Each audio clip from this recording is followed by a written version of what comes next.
Welcome to this fascinating video. Meet Raj and Priya, two co-workers from a developing country in South Asia. Raj is an experienced consultant, while Priya is relatively new to digital assets and seeks expert guidance. Let's jump into their engaging conversation. Hi, Priya. So you've been curious about digital assets, right? Yes, Raj. I've heard about digital assets, blockchain, digital currencies, etc., but all that feels quite overwhelming to me. Don't worry. I'd love to help you understand this better. It's a fascinating topic, especially in our rapidly developing country where inflation can be a concern. So, where should we start? Let's begin with the basics, Priya. Digital assets are like virtual forms of value that exist online. They can be cryptocurrencies, digital collectibles, virtual real estate, or even in-game items. They're like a digital representation of physical assets. I see. But how does blockchain come into play here? That's a very relevant question. Blockchain is the technology that underpins many of these digital assets.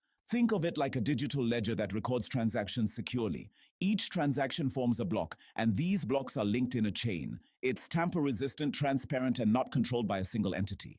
Okay, so a blockchain is like the backbone of digital assets, right? And how does it help us combat inflation?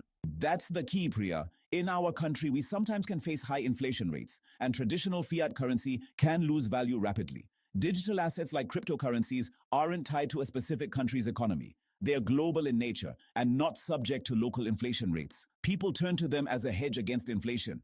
Okay, that makes so much sense. So digital money are also digital assets, right? Absolutely. Digital money is a category of digital assets. It's a form of currency that only exists in a digital form. Bitcoin and Ethereum are examples. They're not controlled by governments or the banks, which means they're less affected by local inflation. Okay, but what about virtual digital assets? Virtual digital assets, often used in video games and virtual worlds, are like digital collectibles, skins, or in-game items.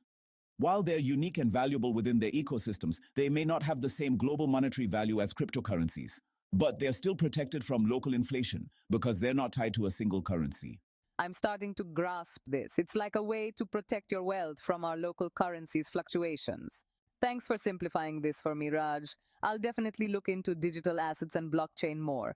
It's exciting to know about them and how they can help us fight inflation.